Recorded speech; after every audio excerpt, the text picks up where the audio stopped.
Hello दोस्तों, आपके अपने YouTube चैनल बीएससी प्लेटफॉर्म पे आप लोग का एक बार फिर से मोस्ट वेलकम है। तो आज का जो क्लासेस है वह बीएससी फर्स्ट सेमेस्टर स्टूडेंटों के लिए है और उनके बॉटनी सब्जेक्ट से रिलेटेड है। तो आज का जो मेन टॉपिक है वह है फंजाई पक्सिनिया। हम आज के क्लासेस में जो फंजाई पक्सिनिया है उसके पूरे लाइफ साइकिल पर स्टेप बाय स्टेप डिस्कस करेंगे। तो जो ये फंजाई पक्सिनिया है ये आपके एग्जाम ऑफ यू से मोस्ट इम्पॉर्टेंट टॉपिक है। तो इसलिए आप आज के क्लासेस को बहुत अच्छी तरीके से अटेंड करिएगा। थोड़ा सा भी आप आज के क्लास को स्किप मत करिएगा, क्योंकि ये आपके एग्जाम ऑफ यू से लॉन्ग टाइप क्वेश्चन में बहुत बार पूछा जाता है कि डिराइव की पक्सिनिया का लाइफ साइकिल बताइए।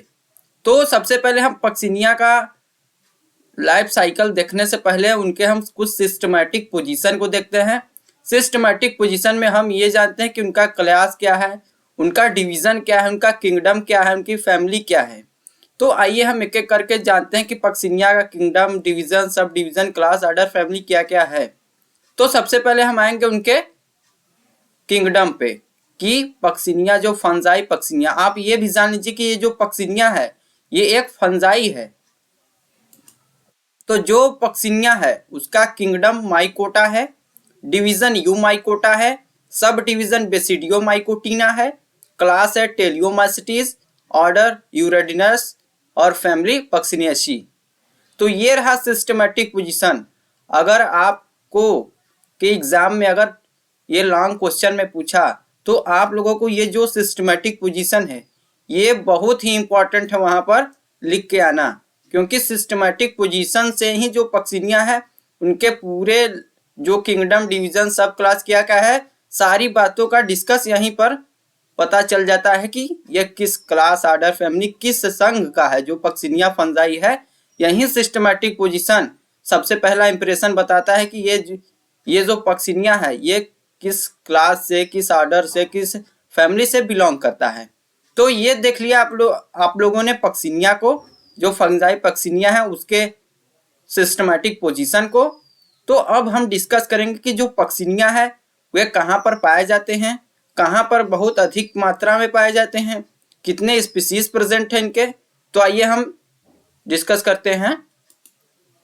Puccinia is very large genus with about 1800 species in world.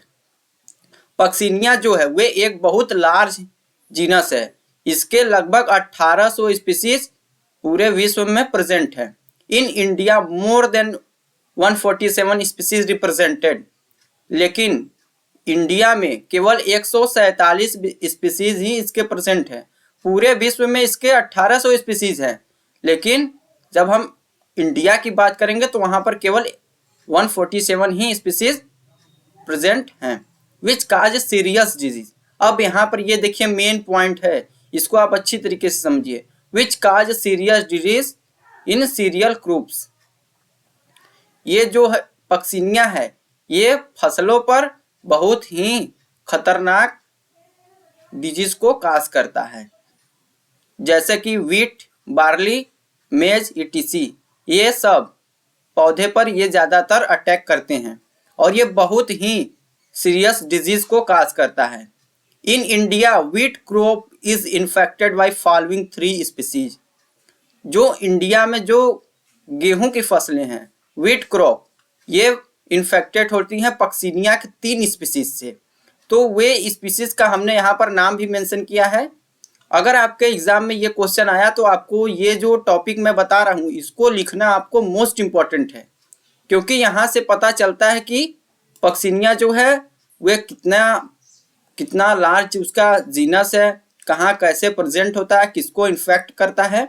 तो हमने अभी बताया कि जो पक्सिनिया है वे इंडिया में जो वीट क्रॉप है, मतलब गेहूं की जो फसलें हैं उनको पक्सिनिया की 3 स्पीसीज डिजीज कॉज करती हैं। तो उनमें से पहला है पक्सिनिया ग्रेमिनीस, जो कि ब्लैक रस्ट और स्टीम रस्ट काज करता है।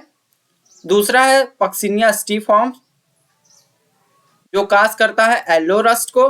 और तीसरा है पक्सिनिया रिकॉन्डिटा जो कि काज करता है ब्राउन रस्ट और लीफ रस्ट। ये जो तीनों स्पीसीज हैं ये तीनों वीट के फसल को, मतलब कि गेहूं के फसलों को इन्फेक्टेड करती हैं, और इन्फेक्टेड करने के बाद कोई ब्लैक रस्ट जैसा शो करता है, कोई येलो रस्ट, और ये जो पक्सिनिया रिकॉन्डिटा है ये ब्राउन रस्ट की तरह दिखाई पड़ता है। कहाँ पर? वीट के क्रॉप पर, मतलब कि गेहूं के फसलों पर। तो ये देखा आपने कि इनके क्या स्पीसीज थे, कितने स्पीसीज थे, कहाँ कहाँ पर प्रेजेंट थे, किनको इसने काज किया, और जो वीट के जो फसल है उनमें इंडिया में जो वीट की फसलें हैं वे कितने जीनस द्वारा पक्सिनिया के डिजीज काज होते हैं। तो अब हम देखेंगे उनके लाइफ साइकिल को। There are 5 types of spore in life cycle of Puccinia. तो ये जो मैं बताने जा रहा हूँ, ये जो 5 टाइप्स के स्पोर हैं ये मोस्ट इंपॉर्टेंट स्पोर हैं, क्योंकि यही जो 5 स्पोर हैं इन्हीं के स्पोर के द्वारा इनका पूरा लाइफ साइकिल कंप्लीट होता है। तो आइए हम अब देखते हैं एक एक स्पोर पे कि ये स्पोर क्या करते हैं, इनका क्या फंक्शन है। तो सबसे पहले हम आएंगे इनके यूरेडियोस्पोर पे। तो आप पहले 5 का नाम जान लीजिए। पहला है यूरेडियोस्पोर, दूसरा है टेलियोटोस्पोर, तीसरा है बेसिडियोस्पोर, चौथा है पक्निडियोस्पोर, एंड 5वां जो लास्ट है वह है एसियोस्पोर। तो आप लोगों ने देखा कि ये 5 स्पोर हैं जो कि पक्सिनिया के लाइफ साइकिल में प्रेजेंट होते हैं। तो उनमें से जो पहला और दूसरा स्पोर है, मतलब कि यूरेडियोस्पोर एंड टेलियोटोस्पोर, ये स्पोर जो है वे प्राइमरी होस्ट पर डेवलप्ड होता है। मतलब कि ये जो यूरेडियोस्पोर और टेलियोटोस्पोर है, जो पक्सिनिया का ये यूरेडियोस्पोर और टेलियोटोस्पोर है, ये प्राइमरी होस्ट पर डेवलप्ड होता है। मतलब कि इनके पूरे लाइफ साइकिल में इनको रिक्वायरमेंट होती है 2 होस्ट की। तो जो ये यूरेडियोस्पोर और टेलियोटोस्पोर है ये प्राइमरी होस्ट पर डेवलप करते हैं, और इनका प्राइमरी होस्ट है वीट, मतलब गेहूं की फसल। अब ये जो तीसरा वाला स्पोर है, मतलब कि बेसिडियोस्पोर, ये एक रेस्टिंग स्पोर की तरह बिहेव करता है। मतलब कि इसको डेवलप्ड होने के लिए किसी भी होस्ट की रिक्वायरमेंट नहीं होती, इसलिए हम इसे रेस्टिंग स्पोर से रिप्रेजेंट करते हैं।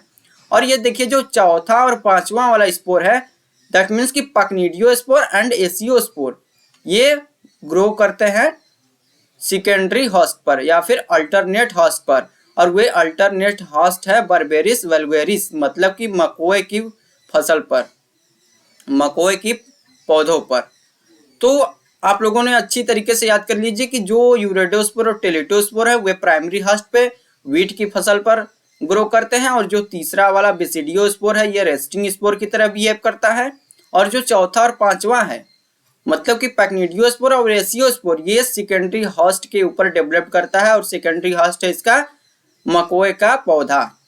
तो ये आप लोगों ने देखा इनके क्या क्या स्पोर थे और ये कहाँ कहाँ डेवलप कर रहे थे, इनका प्राइमरी होस्ट क्या है, सेकेंडरी होस्ट क्या है। तो अब हम देखेंगे इनके सबसे पहले स्पोर यूरेडियोस्पोर को, कि यूरेडियोस्पोर कैसे ग्रो करता है, कैसे मैच्योर करता है, हर एक फंक्शन को हम यूरेडियोस्पोर को देखेंगे। तो देखिए यहाँ पर यूरेडियोस्पोर है। The dikaryotic mycelium is produced by aeciospore. तो ये जो डाइकैरोटिक माइसीलियम है ये प्रोड्यूस्ड होता है एसियोस्पोर के द्वारा on germinate on wheat plant. हमने अभी बताया ना कि जो यूरेडियोस्पोर है ये जर्मिनेट होता है प्राइमरी होस्ट पे, और प्राइमरी होस्ट है व्हीट प्लांट, मतलब गेहूं की फसल। तो वही बात यहाँ पर कही जा रही है कि the dikaryotic mycelium is produced by aeciospore on germinate on wheat plant. It developed intracellular space of tissue of leaf. और यहाँ पर देखिए मैंने एक फिगर मेंशन किया है, ये जो लीफ है ये लीफ है, और ये जो लीफ है ये व्हीट प्लांट का लीफ है, और ये जो यूरेडियोस्पोर है ये प्रोड्यूस्ड हो रहे हैं एसियोस्पोर के द्वारा, और ये जर्मिनेट हो रहे हैं इंट्रासेलुलरी स्पेस ऑफ लीफ के या फिर टिश्यू के। ये जो लीफ का जो इंट्रासेलुलरी स्पेस है इसी के स्पेस के बीच में ही ये जो यूरेडियोस्पोर हैं ये डेवलप्ड होते हैं व्हीट के प्लांट के लीफ के ऊपर इंट्रासेलुलरी स्पेस में। अब binucleate urediospore develop at the tip of each erect hypha. और ये भी जान लीजिए कि जो यूरेडियोस्पोर होते हैं वे बाइन्यूक्लिएट कंडीशन में होते हैं और डेवलप्ड होते हैं tip of the erect hypha. Hypha के टिप से ये डेवलप्ड होते हैं। This spore developed in a group known as uredosori. और जो ये यूरेडोस्पोर हैं, जब ये ग्रुप में डेवलप्ड होते हैं, और ये जब ग्रुप में डेवलप्ड होते हैं तो इस कंडीशन को, या फिर ये जब बहुत सारे डेवलप्ड हो गए एक साथ, तो इन्हें हम ग्रुप बोलेंगे। और ये इस ग्रुप को हम यूरेडोसोरी से रिप्रेजेंट करते हैं। अभी मैं आप लोगों को एक फिगर के थ्रू समझाऊंगा, तो वहां पर आप लोगों को और अच्छी तरीके से समझ में आ जाएगी।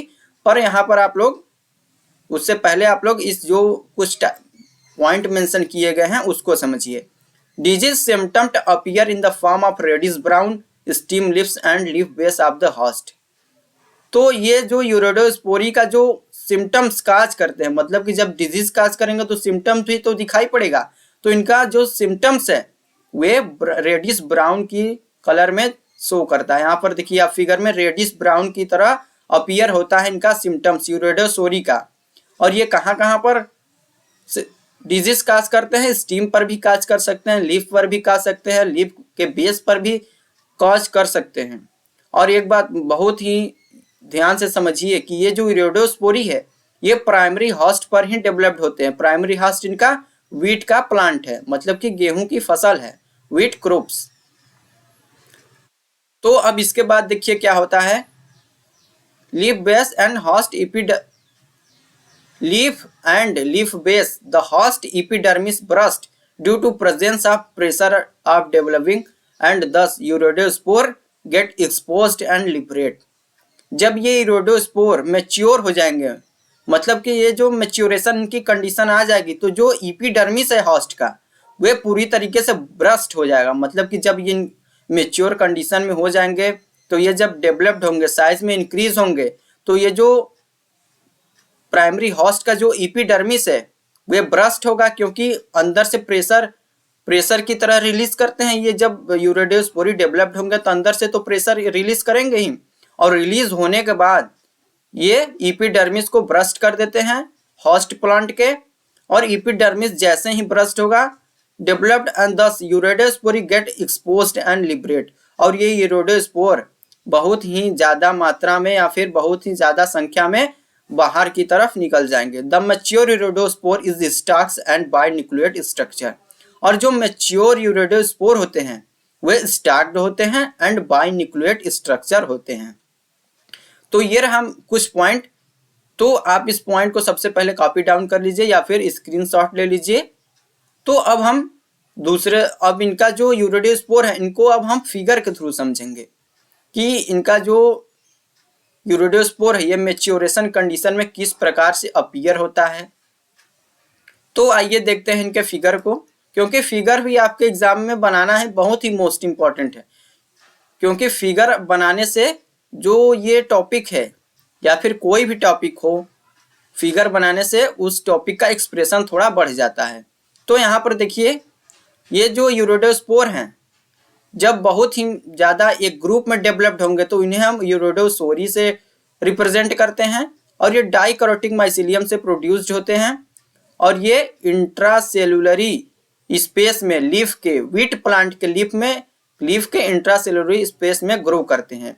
और जब ये मैच्योर कंडीशन हो जाएंगे तो जो एपिडर्मिस है होस्ट प्लांट का वे ब्रस्ट होगा, और ब्रस्ट होने के बाद ये बाहर की तरफ लिबरेट हो जाएंगे। तो ये देखिए यहाँ पर ये सब लिबरेट हो रहे हैं एपिडर्मिस के ब्रस्ट होने के बाद। तो जब ये मैच्योर कंडीशन में होते हैं तब इनका फिगर कुछ इस प्रकार दिखाई पड़ता है। इस वाले फिगर को देखिए आप। तो इनमें सबसे पहला जो होता है लेयर वे एक्साइन होता है, और अंदर का जो लेयर होता है उसे इंटाइन बोलेंगे। और ये देखिए स्टाक लाइक स्ट्रक्चर प्रेजेंट होता है इनके बेस पर। और ये बाइन्यूक्लिएट होते हैं। बाइन्यूक्लिएट इसलिए बोल रहे हैं क्योंकि इनमें देखिए 2 न्यूक्लियस प्रेजेंट हैं। तो ये देख लिया आप लोगों ने यूरेडोस्पोर को भी। यूरेडोस्पोर कैसे डेवलप्ड हुआ, कैसे मैच्योर हुआ, इनको हमने फिगर के थ्रू भी समझा, कुछ पॉइंट ऑफ व्यू के भी थ्रू समझा। तो अब हम इनके नेक्स्ट स्पोर जो है वे है टेल्यूटो स्पोर पर अब हम डिस्कस करेंगे। At the close season of wheat. तो आप समझ लीजिए कि हमने पहले ही क्लास के स्टार्टिंग में ही बताया कि जो यूरेडोस्पोर और टेलेटोस्पोर है, पक्सिनिया जो यूरेडोस्पोर और टेलेटोस्पोर है, ये ग्रो करते हैं प्राइमरी हास्ट, और इनका प्राइमरी हास्ट है व्हीट क्रॉप्स, मतलब कि गेहूं की फसलें। तो ये यूरोडोस्पोर आपने देख लिया कि वीट के फसल पर ही ग्रो किया। अब ये टेलिटोस्पोर जो है वे भी वीट के फसल पर ही ग्रो करेगा। At the close season of weeds, जैसे ही क्लोज सीजन आती है वीट की, द यूरोडोस्पोरी आल्सो स्टार्ट प्रोड्यूस टेलिटोस्पोर। जो यूरोडोस्पोर होते हैं वे अपने आप से ही स्टार्ट हो जाते हैं प्रोड्यूस करने में टेलिटोस्पोर को। In addition to यूरोडोस्पोर,